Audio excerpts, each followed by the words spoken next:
So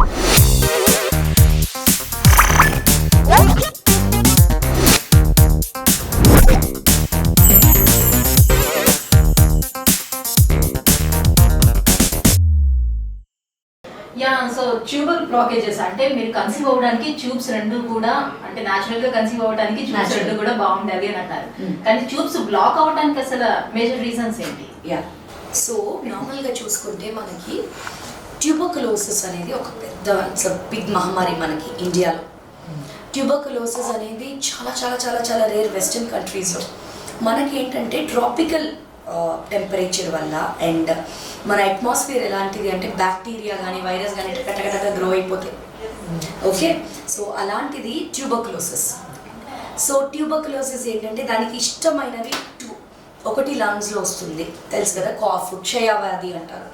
అట్లా కాకుండా next వచ్చేసి దానికి ఇష్టమైన ప్లేస్ వచ్చేసి ట్యూబ్స్లోకి వెళ్ళి అక్కడ ఎప్పుడైతే అక్కడ సెటిల్ అవుతుందో ఆ ట్యూబ్స్లో వాటర్ అనేది వచ్చేస్తుంది అనమాట.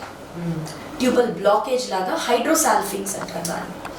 అక్కడ వచ్చేసి బ్లాక్ వచ్చేసి అంటే ఇక్కడ వాటర్ వచ్చేసిందంటే ఇప్పుడు ఇక్కడ ఎగ్గున్నా పట్టుకోలేదు. దాని ఫంక్షన్ ఏంటి? పట్టుకోవడం, ఎగ్గుని పట్టుకోవడం.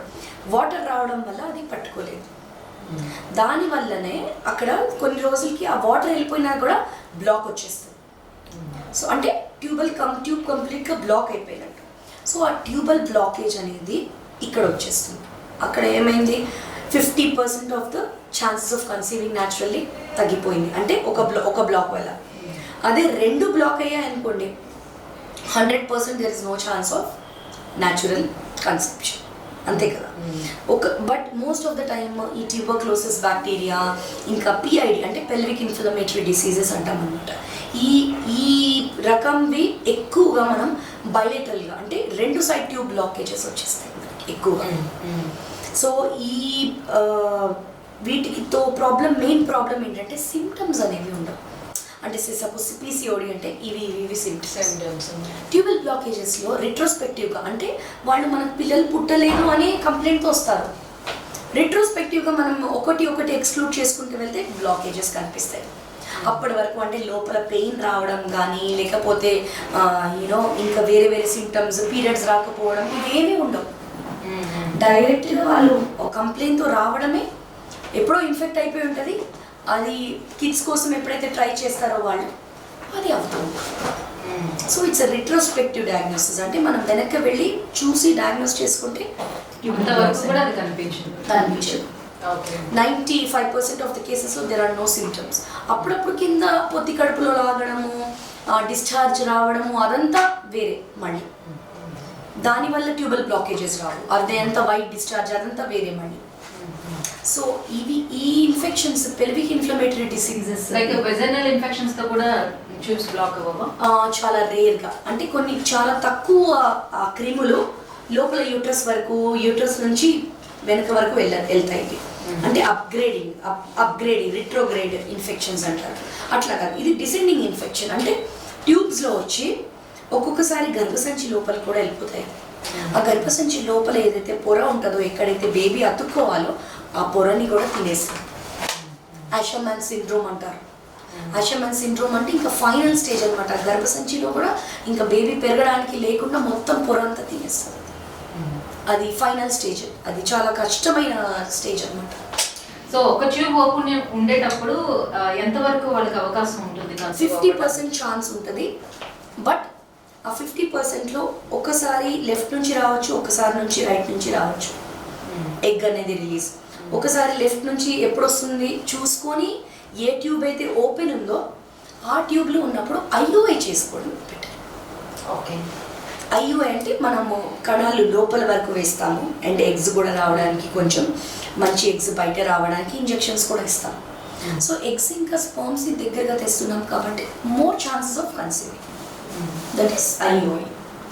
సో 1 ట్యూబ్ బ్లాకేజ్ ఉన్న వాళ్ళలో న్యాచురల్ కంటే ఎక్కువ ఒక 2-3 టైమ్స్ ఐయుఐ ప్రయత్నిస్తే బెటర్గా ఉంటుంది. అంటే బ్లాకేజెస్ తీయడానికి అవకాశం ఉంటుందా? సో ఏంటంటే ఫ్లిమ్సీ బ్లాకేజెస్ అంటే చాలా లైట్గా ఉంటాయి అన్నమాట బ్లాకేజెస్. అలాంటి బ్లాకేజెస్ అయితే మనం ఓపెన్ చేయగలం. అలా కాకుండా కొన్ని గట్టి ఎడిషన్స్ ఉన్నాయి, అంటే మనం లోపల లాప్రోస్కోపీ అది పెట్టి ఓపెన్ చేసినా కూడా అవ్వదు, ఒక్కొక్కసారి ఓపెనే అవ్వదు అసలు. అంటే థిక్ అయిపోయి ఉంటాయి అనమాట అక్కడ, సెక్రీషన్స్ అని థిక్ అయిపోయి. చెప్పాను కదా ఫస్ట్ హైడ్రోసాల్ఫింగ్స్, దాని తర్వాత ట్యూబల్ ఎడిషన్స్ వస్తాయి. సో దాని వలన ఇవన్నీ గోల. సో 2 ట్యూబ్స్ బ్లాక్ అయిపోయినప్పుడు ఆ విషయం తెలుసుకున్న వెంటనే యూట్రస్ కి చేరకుండా ఎట్లా దాన్ని కంట్రోల్ చేస్తారు? సో యూట్రస్ కి చేరకుండా అంటే ఇంకా లాస్ట్ అండ్ ఫైనల్ స్టేజ్లో ఈ సెక్రీషన్స్ ఏవైతే ఉంటాయో అవి యూట్రస్ వరకు వెళ్తాయి. ఒకవేళ లేకుండా అంటే ఇంకా it is like most of the time tubes వరకే ఆగిపోతుంది. ఇన్ఫెక్షన్ చాలా హెవీగా ఉంది అంటే that will go to uterus also. అంటే ఒక్కొక్క బాడీ రెస్పాన్స్ బట్టి ఇమ్యూనిటీ తక్కువగా ఉందంటే యూట్రస్ వరకు వెళ్ళిపోతుంది. ఇమ్యూనిటీ బాగానే ఉంది అంటే అక్కడ వరకు కన్సిల్ చేసుకుంటుంది, ట్యూబ్స్లోనే కన్సిల్ చేసేసుకుంటుంది ఇన్ఫెక్షన్ని. సో ఇంకా యూట్రస్ వరకు వెళ్ళిపోయింది, యూట్రస్ కూడా ఇంకా స్పాయిల్ అయింది అని అంటే IVF ఏది కూడా చేయడానికి ఉండదు. ఏది కూడా అంటే మెయిన్ ఆర్గానే గర్భసంచి, బేబీని మోయాల్సిన ఆర్గానే ఎఫెక్ట్ అయిపోయిందంటే అది that's like a final this. So మరి 2 పాడైనప్పుడు ట్యూబ్స్ వాటిని తీసేస్తారా, మరి ఎట్లా చేస్తారు? So see most of the time మనం ఇట్లాంటి కేసెస్లో ఇంకా యాక్టివ్ ఇన్ఫెక్షన్ ఉందా లేదా చూసుకోవాలి. అంటే ట్యూబర్క్యులోసిస్ ఒక్కొక్కసారి వచ్చి వెళ్ళిపోతుంది, ఒక్కొక్కసారి ఉండిపోతుంది. అది యాక్టివ్ ఇన్ఫెక్షన్ ఉందా లేదా అనేది మనకి బ్లడ్ టెస్ట్ ద్వారా తెలుస్తుంది. ఆ బ్లడ్ టెస్ట్ ద్వారా రూల్ అవుట్ చేసుకొని ఒకవేళ యాక్టివ్ ఇన్ఫెక్షన్ లేదు అంటే definitely tubal blockage, bilateral tubal blockage అంటే 2 ట్యూబ్స్ కనుక బ్లాక్ ఉంటే they have to go for IVF. Test ట్యూబ్లో ఏమవుతుంది, ఎగ్ ఇంకా స్పర్మ్ కలిసి ఎంబ్రియో ఫామ్ అవుతుంది, అవునా? అదే ఎంబ్రియోని మనం బయట ఫామ్ చేస్తాం, that is called as IVF. అట్లా ఫామ్ చేసుకొని అప్పుడు ఆ ఫామ్ అయిన పిండంని ఎంబ్రియోని గర్భసంచిలో పెట్టేస్తాం. So more chances of uterus లో ఇంజెక్ట్ చేస్తాం. ఎప్పుడు when there is no disturbance in uterus. ఒక్కొక్కసారి రేర్ కేసెస్లో 10% ఆఫ్ ద కేసులో as I told you Asherman syndrome uterus కూడా దెబ్బతింటుంది. అప్పుడు ఒక 7 months యాంటీ ట్యూబర్కులోసిస్ ట్రీట్మెంట్ ఇచ్చి ఒకవేళ పూర పెరుగుతుందా లేదా చూసుకొని అప్పుడు they have to go for IVF treatment. Tuberculosis ఉండేవాళ్ళు ఆ టైంలోనే కన్సీవ్ అవ్వకుండా ఉండడమే బెటర్ అంటారు. డెఫినెట్లీ అవ్వడం కూడా కష్టం, ఎందుకంటే ట్యూబల్ బ్లాకేజెస్ ఉంటాయి. సో అది క్లియర్ అయ్యేంత వరకు మీరు ఎలాంటి ట్రీట్మెంట్ IVF కానీ IUI కానీ ఏది చేయకూడదు. యాక్టివ్ ఇన్ఫెక్షన్ ఉంటే కొంతమందికి వచ్చి వెళ్ళిపోయిన తర్వాత కదా వాళ్ళు ప్రయత్నిస్తున్నప్పుడు, పిల్లల కోసం ప్రయత్నిస్తున్నప్పుడు ఈ కంప్లైంట్తో వస్తారు. సో కొంతమందికి యాక్టివ్ ఉంటుంది, కొంతమందికి పాసివ్ ఉంటుంది infection. So you never know అట్లా. సో థైరాయిడ్ PCOD ఉండే వాళ్ళకి IUI చేయొచ్చు అని అంటున్నారు కదా, సో వాళ్ళు ఎన్నిసార్లు IUI వాళ్ళు చేయించుకోవడానికి అవకాశం ఉంటుంది, ఎన్నిసార్లు ట్రై చేయొచ్చు? సో IUI అంటే ఫస్ట్ మనం ఏంటి ఒక్కసారి డీటెయిల్గా చెప్పుకుందాం. ఓకే, సో IUI అంటే ఇంట్రాయూటరైన్ ఇన్సెమినేషన్. సో స్పర్మ్స్ ఏవైతే ఉన్నాయో వాటిని క్లియర్ చేసి వాష్ ఆఫ్ చేసేసి వాటిని పస్ ఇన్ఫెక్షన్ అంతా తీసేసి బెస్ట్ స్పర్మ్స్ ఏవైతే ఉంటాయో వాటిని గర్భసంచి లోపల వరకు వేస్తాము. That is called as IUI. At the same time మనం కొంచెం మంచి ఎగ్స్ రావడానికి ఇక్కడ ఇంజెక్షన్స్ అవి ఇస్తాం, ఎగ్ రిలీజ్ అవ్వడానికి. ఓకే, సో ఎగ్స్ని స్పర్మ్స్ని మనం దగ్గరగా తెస్తున్నాం. సో ఛాన్సెస్ ఆఫ్ కన్సీవింగ్ నార్మల్గా న్యాచురల్లో ఇంకా టాబ్లెట్స్ 5% అయితే దీంట్లో 15 to 20% ఉంటుంది ఒక్క సైకిల్ ఆఫ్ IUIలో. అంటే 4 times పెరుగుతుంది. ఎందువల్ల అంటే మనం దగ్గరగా తెస్తున్నాం కాబట్టి స్పర్మ్స్ని ఇంకా ఎగ్స్ని. So these are all like check post మా, ఇవన్నీ చెక్ పోస్ట్స్. ఎట్లా అంటే ఇక్కడ స్పర్మ్స్ కలిసినప్పుడు ఇక్కడ స్పర్మ్స్ పడిపోతాయి, సగం వెనక్కి వచ్చేస్తాయి. ఇక్కడ ఒక చెక్ పోస్ట్ అంటే ఇక్కడ సగం వెళ్ళిపోతాయి.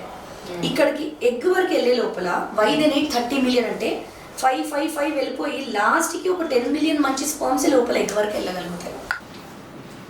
అదే 10 million ఉంటే కష్టం అవుతుంది. అందుకని 10 million ఉంటే అవి లోపల వరకు వెళ్ళలేవు, అక్కడే పడిపోతాయి కాబట్టి తగ్గిపోతాయి.